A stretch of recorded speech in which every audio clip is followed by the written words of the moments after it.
déplacement à Yamoussoukro, on l'a dit, situé à 240 km de la capitale de la Côte d'Ivoire, Abidjan. Donc, Ndiaye Oumar, l'enjeu de la rencontre pour le Sili, parce que là, l'équipe guinéenne occupe la dernière place pour, en tout cas, ce groupe H, avec 0 points. La défaite contre la République démocratique du Congo est passée par là, mais aussi la Tanzanie qui a concédé de nul face à l'Éthiopie. L'enjeu pour la Guinée, c'est de gagner vaille que vaille dans ce match.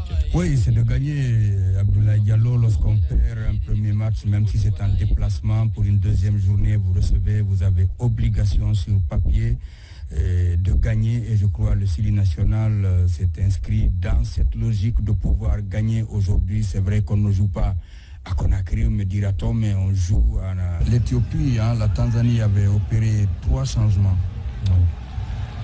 Kibabage est sorti et Camille, le capitaine, a été remplacé. Baloua a été remplacé. Ce qui est très bien fait, Diakité en passement de jambes, finalement il est venu se heurter à ce joueur défenseur tanzanien, alors qu'il y avait un échange assez intéressant entre lui et Ali Badara Baldé. Voilà, c'est Dixon. Le ballon, oui, avec ce plat du pied, ce ballon flottant, qui ne va pas en tout cas retomber et accrocher le cadre.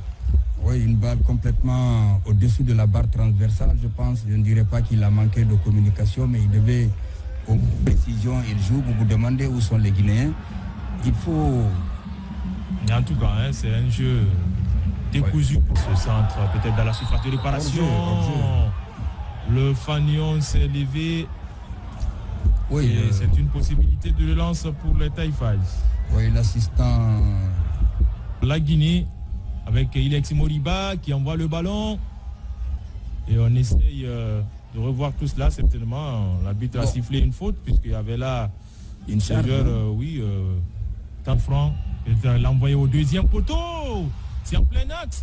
Et le gardien qui botte ce ballon pour le corner. Le tout premier coup de coin pour la Guinée. Et le danger s'approche des buts d'Ali Salim. Oui, Agibou a vu par Bayo qui est venu décrocher. Et Agibou qui se retrouve à terre. Et c'est une autre possibilité pour la Guinée peut-être d'ouvrir le score sur le coup de pied arrêté. C'est le deuxième de Jarre. Voilà, c'est un carton. Normalement, l'arbitre devrait... En avant pour Baldé, ce coup de tête non cadré.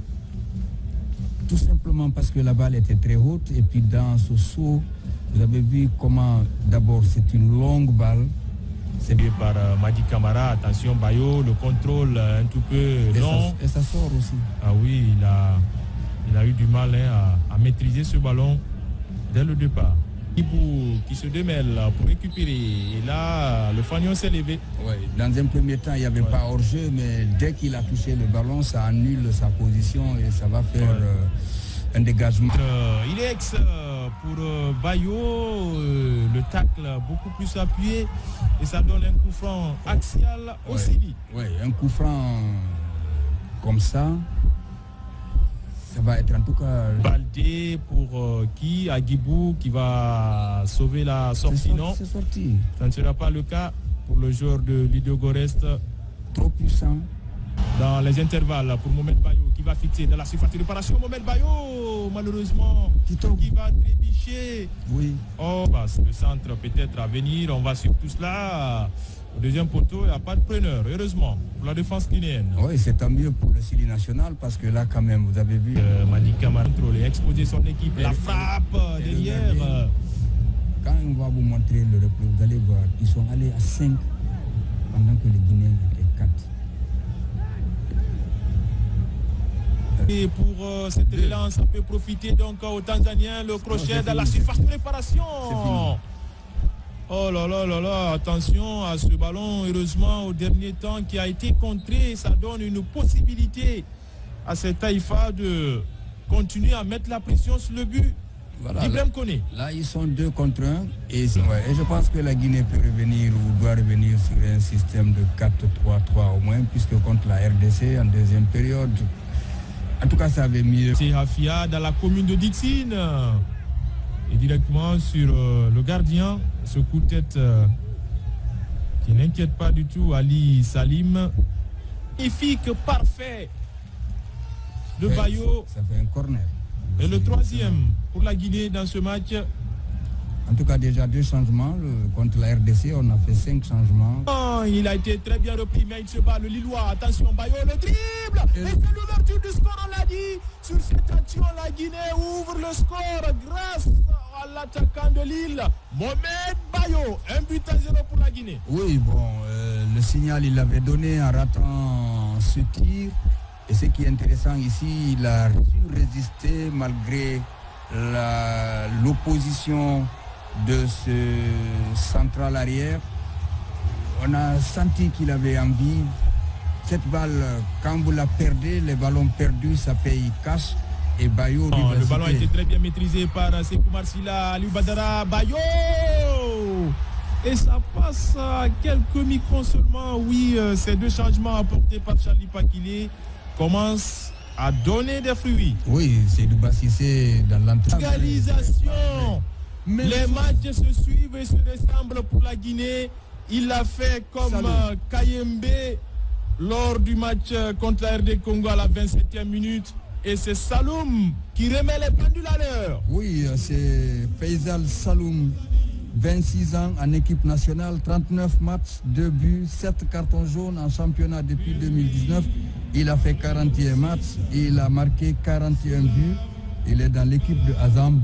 Et je crois, j'ose croire que je peux donner raison à un téléspectateur qui nous a écrit pour dire mais pourquoi Moussa Pimpin ne gagnerait pas. Oh, il va armer. Et heureusement, quand tu connais, c'est un ballon renvoyé, mais dans les pieds de l'attaquant, on l'a dit, la Guinée qui se fait rattraper désormais, la Tanzanie corse l'addition 2-1. Mais quelle bourde, quelle faute, quelle... Welcome with you to this video. Click like, subscribe my channel YouTube for watch day match international Tanzania. I am speak Arabic for communication in fan Arabic. For watch les informations match day. فمنتخب تنزانيا لعب مباراته الأخيرة في ميدانه بطبيعة الحال كان خرج بنتيجة 0-0. هذه أمور يعني نعرفوها بطبيعة الحال في بعض المنتخبات تحدث، يعني كانت تقريبا راح تحدث في مباراة يوم أمس مع بالنسبة للمنتخب المغربي، يعني كانت مباراة شرسة وقوية. لا ما نتكلموش على الخصم، نتكلموا الخصم بطبيعة الحال كان تراجع للوراء، كان دافع بطريقة يعني استثنائية، يعني حب يخرج بالتعادل السلبي، لكن في آخر المطاف كان إبراهيم دياز هو الناقد لهذا المنتخب. بطبيعة الحال المنتخب ما دخلش بلاعبين ذات الامتياز العالي في المباراة، كلهم بطبيعة الحال لهم خبرة وكفاءة لأنهم شاركوا في أولمبياد تألقوا، وحنا عرفنا هذه البصمة هذه الإيجابية. لكن المدرب اختار أنه يحاول يدخل اللاعبين في أواخر الدقائق حتى يساعدوا الآخرون من أجل يعني الانتصار. المغرب يحاول يتأهل لهذا الكأس بجدارة واستحقاق، حتى أنه هو البلد المنظم لا يحب يتأهل مباشرة. هذه الأمور فهي إيجابية من المدرب، لازم تكون هذه العقلية هذه بطبيعة الحال.